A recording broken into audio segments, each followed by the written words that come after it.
Hey, good afternoon, folks. I'm meteorologist Bill Alexander, and here's a live look from the Matthews CCAC weather cam out on the island.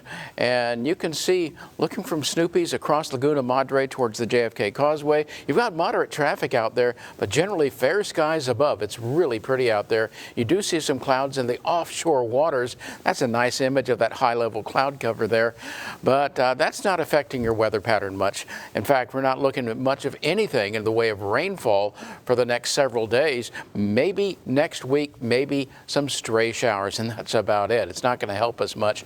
We're looking at temperatures hovering in the 60s and 70s across the state. You got 81 degrees way down south at Brownsville, and you got 80 in Kingsville, Alice, and otherwise you're in the 70s. Now, overnight tonight, the dryness of the air, the calm winds, yeah, you're going to see the clarity of the atmosphere cooling on down to the middle 40s, pretty much area-wide, 50s along the coastline.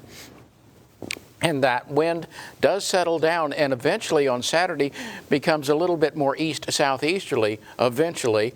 And then you start to see return flow beginning to set up and starts the moderation of temperatures. But it's going to take its time.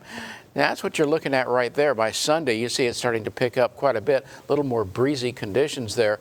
Nevertheless, tomorrow, 60s along the coastline, 70s in the inland areas. It's going to start off chilly and finish up very nice in the afternoon. And these low dew points are really the cause. Now, they begin rising by Sunday. You start to see that return flow setting up and a bit more humidity in the atmosphere, but still pretty comfortable out there. In fact, if you go into the coastal waters tomorrow, after the morning, a mild afternoon into the mid-60s, water temperature holding at 60 degrees. That light north wind will become more easterly in the afternoon, just 5 knots. It'll give you smooth bays, 2 to 3 foot seas, and a low rip current risk. Now, this is what it's doing. There's your high pressure kind of meandering around here for a couple of days, and that's what's giving you the fair skies. Eventually, though, it moves off and on into the southeastern U.S., and a trough east of the Rockies starts to draw that southeasterly flow back into the area, and that starts your warming trend. But between now and then, you do have a little low pressure area that moves across Mexico. The jury's still out on whether it'll give us any rain or not. I kind of doubt it at this point because the atmosphere is remaining fairly stable and you're not getting much out of that. So let's go ahead and take a look at what else is going on. As far as the actual forecast for rain, the high resolution model runs out through the middle of next week and pretty much shuts us out of significant rainfall. So if you're walking the dog tonight, I think you're going to like this. Temperatures hovering, starting off in around 70 degrees at 6 p.m. By 10 p.m. back into the mid-50s. But note the wind, fairly light out of the east and northeast at 3 to 8 miles an hour.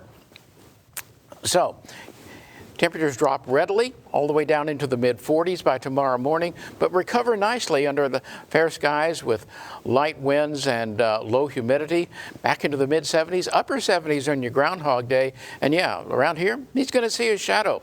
Kind of breezy Monday and Tuesday, and then as you get toward the second half of the week, well, a lot of that humidity returns to the action here. You might see a weak cold front come in late Thursday, dropping our daytime temperatures down into the middle 70s. Have a great